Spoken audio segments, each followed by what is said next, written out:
Set कर लीजिए जब आप के बारे में थोड़ा बता देते, अब तक की क्या अपडेट है? जैसा कि आप लोग जानते हैं कि ज़िले में जो है सेक्शन 144 लगा हुआ है, उसी के चलते हमने जो है लास्ट 2 डेज़ में कर्फ्यू भी लगाया था to improve the law and order situation. उसी कड़ी में जो है 14 पैरामिलिट्री फोर्सेस यहाँ स्टेशन हैं आज की डेट में। 12 कंपनियाँ डिप्लॉयड हैं, 2 कंपनियाँ रिजर्व में हैं। साथ ही साथ हमारे हरियाणा पुलिस की भी ऑलमोस्ट 20 कंपनियाँ यहाँ डिप्लॉयड हैं। हमारे पुलिस जो हमारा पुलिस विभाग है उसमें डिस्ट्रिक्ट एसपी के अलावा जो है हमारे 6 और आईपीएस ऑफिसर्स हैं वो been deputed on here on various duties. साथ ही साथ जो है मुख्य सचिव कार्यालय द्वारा और डीजीपी कार्यालय द्वारा जो है इसकी समय समय पे समीक्षा की जा रही है। उसी कड़ी में लॉ एंड ऑर्डर की सिचुएशन को इम्प्रूवमेंट देखते हुए हमने जो है आज निर्णय लिया सुबह कि कर्फ्यू का जो टाइमिंग्स है इसको हम आज रिलैक्स करेंगे, 3 से 5 बजे तक के लिए रिलैक्स करेंगे। And going forward depending on के आज की जो है व्यवस्था कैसी रहती है उसके हिसाब से आज शाम को हम कॉल लेंगे कल और आने वाले समय के लिए। तो एज़ फार एज़ न्यू जो नए ऑर्डर्स हमने करे हैं उसकी कड़ी में ये हैं। इसके पश्चात अगर आपके कोई इसमें सवाल हैं और बाकी जो इन्वेस्टिगेशन संबंधित पार्ट है वो आप जो हमारे सुपरिटेंडेंट पुलिस हैं श्री वरुण सिंगला जी, आप उनको एड्रेस कर सकते हैं। सर बताया उसके टाइमिंग में रिलैक्स जो भी देंगे आप जी, क्या टाइमिंग है? क्या आज हमने 3 से 5 बजे तक का जो है रिलैक्सेशन दिया है और इस 3 से 5 बजे तक की समीक्षा हम शाम को करेंगे और कल के जो टाइमिंग्स होंगे वो अकॉर्डिंगली भी डिसाइड करके भी लगेंगे। कंडीशन क्या होगी और कौन कौन से इलाके में कर्फ्यू लगा हुआ है, क्योंकि पूरे नू में तो नहीं लगा हुआ? जी नहीं, कर्फ्यू सभी चारों सब डिविजन्स में लगा हुआ है। चारों सब डिविजन्स में जो है ये हम 3 से 5 बजे की जो है रियायत देंगे आज, और इसी रियायत के चलते इसकी समीक्षा करके कल अगर समय में कुछ हमें तब्दीली अगर करनी होगी तो वो करके हम आपको टाइमली इत्तला करेंगे। कंडीशन क्या होंगे सर? कंडीशंस यही होंगे कि जी जैसे कर्फ्यू में रहता है कि मूवमेंट पे रिस्ट्रिक्शन लगाए जाते हैं, तो अब ये कर्फ्यू जैसे अगर हम लिफ्ट कर रहे हैं तो लोग अपनी एसेंशियल चीज़ों के लिए, कोई दवाई है, कोई आपकी ग्रोसरीज़ हैं, उस टाइप का कोई सामान आपने ख़रीदना है, कोई आपने अनाज ख़रीदना है, कोई किसी ने दूध चावल ख़रीदना है, इस प्रकार की जो भी चीज़ें हैं वो जाके और दुकानों से ले सकते हैं। 144 वाली धारा जो है वो प्रोहिबिट करती है कि 4 या 5 से व्यक्ति से अधिक जो है इकट्ठे नहीं हो सकते, तो वो अभी भी लागू है।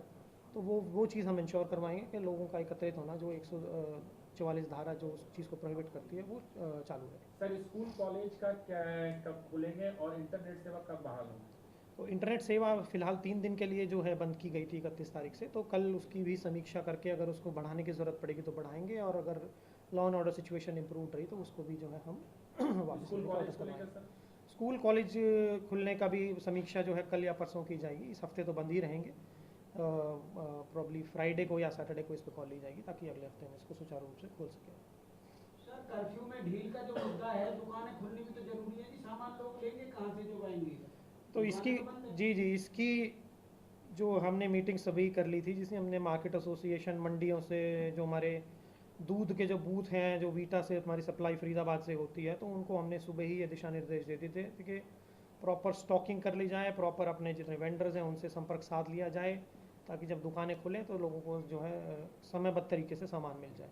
इसी कड़ी में जैसे जैसे आगे और डील मिलती रहेंगी तो सुचारू रूप से चीज़ें और अपनी दिशा पकड़ती रहेंगी।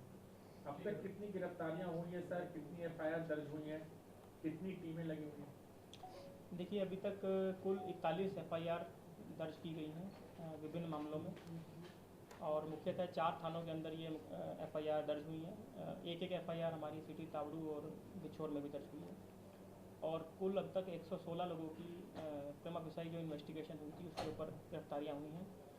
और आगे हम लगातार हमारी टीमें इसमें हमने गठित की हुई हैं। एसटीएफ भी हमारे साथ हैं, हमारे लोकल सीआईए पुलिस भी हैं, और जो और आईपीएस ऑफिसर्स यहाँ डिप्लॉयड हैं to maintain law and order and for ensuring the apprehension of these criminals involved in these activities। तो उसके लिए लगातार हम प्रयासरत हैं। सभी सोशल मीडिया अकाउंट्स को और जो अभी तक की एप्रीहेंडेड लोग हैं उनकी इंटेरोगेशन डिटेल्ड में की जा रही है। सभी एक्यूज्ड के लिए आज हमने पुलिस रिमांड के लिए अप्लाई किया है। अभी ये प्रोसेस चल रही है।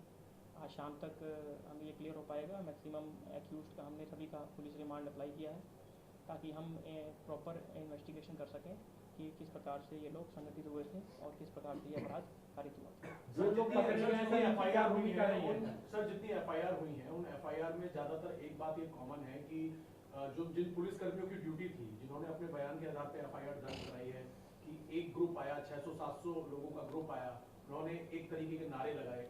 किस किस तरह के वेपन का इस्तेमाल किया गया सामने से? देखिए, अभी ये सब चीज़ें कहना मुश्किल इसलिए है क्योंकि इनकी हमने पहले धरपकड़ की है और रिमांड पीरियड आज हम रिमांड ले रहे हैं। रिमांड के बाद ही हमें पूरी बात क्लियर हो पाएगी जब हम मैक्सिमम एक्यूज्ड का इंटरोगेशन कर पाएंगे कि प्रॉपर क्लियर पिक्चर क्या है।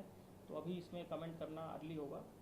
और वेपन्स जहाँ तक बात है, इसके अंदर इसकी विषय में भी जांच की जा रही है कि ये वेपन अवैध थे, वैध थे। जिस भी तरह के वेपन थे इनको रिकवर भी किया जाएगा। अगर वैध थे तो उनके लाइसेंस रद्द करने की प्रोसेस शुरू की। Sir, do we have a number? How many were the licensed in the arsenals and weapons? Do we have a number कि कितने थे legalized और कितने नहीं? नहीं, ये नंबर तो ये तो इन्वेस्टिगेशन के अंदर जो वेपन्स रिकवर होंगे वो वेपन्स के बारे में मैं कह रहा हूँ कि वो वेपन्स कितने हमारे लीगल, जो भी लीगल भी होंगे उनके लाइसेंस कैंसिल किए जाएंगे, जो इलीगल होंगे उनकी रिकवरी की जाएगी। एक बड़ा सवाल है, हिंसा से पहले 30 तारीख को ही तमाम वीडियो वायरल हो रहे थे अलग अलग कि वहां पर पहुंचना है। क्या ये जानकारी पुलिस प्रशासन को नहीं थी? पुलिस प्रशासन कहाँ थी? फोर्सेस कहाँ पर थे? और जिस वजह से ये हिंसा इतनी बड़ी हो गई, क्या पुलिस सो रही थी सर? क्या पुलिस को जानकारी नहीं थी? भड़काऊ जो सोशल मीडिया पे चल रहा था, इस तरह की बातें थी, तो क्या उनकी भी कहीं इसमें इन्वेस्टिगेशन चल रही है? क्या उनकी भी कोई गिरफ्तारी हुई है? खासतौर पे जैसे बिट्टू बजरंगी हैं, उन्होंने कुछ गलत अल्फाज कहते हुए मैं ससुराल जा रहा हूँ, कई चीज़ें हैं। लेकिन आपने क्या नाम है मोनो मानसर वाली बात थी, उसने कहा कि मैं वहाँ पहुँच रहा हूँ, तो वो नहीं पहुँचे वो अलग बात थी। तो क्या इनकी भी बातें दोनों तरफ से उनको भी चेतावनी दी है, खासतौर पे किसकी वजह से भड़का है, जो हालात दिख रहे हैं? क्या देखिए, ऐसा है कि इस तरह की यात्राएं पहले भी मेवात में हुई हैं और बहुत पीसफुल तरीके से यात्रा कंडक्ट हुई है। पुलिस फोर्स हमेशा से मुस्तैदी से काम करती आ रही है और पूरी डिप्लॉयमेंट हमारी इस बार भी थी। करीब 800 के करीब टोटल मैन पावर पूरी यात्रा में डिप्लॉयड थी। क्योंकि यात्रा का स्पैन लंबा था तो जाहिर सी बात है कि फोर्स जो है अलग अलग एरियाज में डिप्लॉयड थी। तो पुलिस ने पूरी तरह से अपनी कोशिश की थी कि किसी भी तरह की अनटूवर्ड इंसिडेंट ना हो। इस तरह के पहले भी बहुत सारे इश्यूज़ हुए हैं जहाँ पर पुलिस ने इसी प्रकार से मुस्तैदी से काम करते हुए और लॉ एंड ऑर्डर को बचाया है। लेकिन समटाइम्स थिंग्स जो है वो जिस तरह का रिएक्शन यहाँ से आया उसमें ये वायलेंस हुई है और यही हमारा इन्वेस्टिगेशन का विषय है कि ये किस प्रकार से हुआ। सर, लगातार वीडियो वायरल हो रहे हैं, ऑडियो सामने आ रहे हैं जिसमें कह रहा है कि यहाँ मंदिर के पास पहुंचिए, वहाँ पे लोग इकट्ठा हो रहे हैं, तमाम मैसेज आ रहे हैं सोशल मीडिया में। इस चीज से क्योंकि हम खुद मौके पे थे, हमने देखा हिंसा को शुरू होते हुए और अंत तक हम देखे तो एक्शन होने में काफी डिले हो गया। लोगों का आरोप है कि पुलिस 1 घंटे लेट 25,000 पहुंची। लोगों का आने का दावा था, सिर्फ 800 लोगों की फोर्स, क्या ये पूरी थी? नहीं, मैं जवाब देता हूँ इस चीज़ का कि जैसा कि मेरे साथी वरुण ने बताया कि इस टाइप की और भी यात्रा जो है यहाँ पे कोई पहली दफ़े नहीं है कि इस टाइप की यात्रा हुई है। पिछले साल भी यात्रा हुई थी, इस कड़ी में इस साल भी इस टाइप की यात्राएं हुई हैं। इस टाइप की यात्रा जब होती है तो पूरे रूट को सेक्टर्स में डिवाइड किया जाता है, पर्याप्त मात्रा में पुलिस फोर्स लगाई जाती है, ड्यूटी मजिस्ट्रेट्स लगाए जाते हैं। परंतु ये जैसा कि इन्होंने बताया, ये जांच का विषय है कि एकदम से ऐसे कैसे फ्लेयर अप हो गया कि इतने व्यक्ति वहाँ पे पहुँच गए। ये ज़रूर हम मानते हैं कि जैसे हमारी पीस कमेटी की जो मीटिंग है, इस जैसे जितनी भी इस टाइप की रैलियाँ जो होती हैं उससे पहले पीस कमेटी मीटिंग्स भी होती हैं। तो इसमें भी 27 तारीख को पीस कमेटी की मीटिंग हुई जिसमें कि दोनों समुदाय के लोग मौजूद थे। कुल लगभग 30 से 35 व्यक्तियों की उसमें भागीदारी थी और ये कोई पहली पीस कमेटी मीटिंग नहीं है। हम ऑलमोस्ट एवरी फोर्टनाइट या 15-20 दिन में एक हमारी रेगुलर मीटिंग भी होती है, इन एडिशन टू जो ये इसी यात्रा के अगर संबंध में मैं कहूँ तो पीस कमेटी की मीटिंग भी हुई है। उसमें भी सारे विषय जो हैं डिस्कस हुए हैं, उसमें भी जो लोगों ने बातें रखी थी वो भी डिस्कस हुई हैं। फिर यात्रा जिस प्रकार से हमने बताया कि इस प्रकार की यात्रा पहले भी हुई हैं और उसी के चलते उसी की कड़ी में जो है सारी तैयारियां और कार्रवाई इसमें की गई। अब ये जांच का विषय है कि एकदम से जो है ऐसे कैसे एक इंस्टेंस एक जगह पे कैसे फ्लेयर अप हुआ, ये जांच चल रही है, जैसी जांच का उसमें कोई वो आएगा तो क्या हम आपके आपका साथ लक्ष्य है?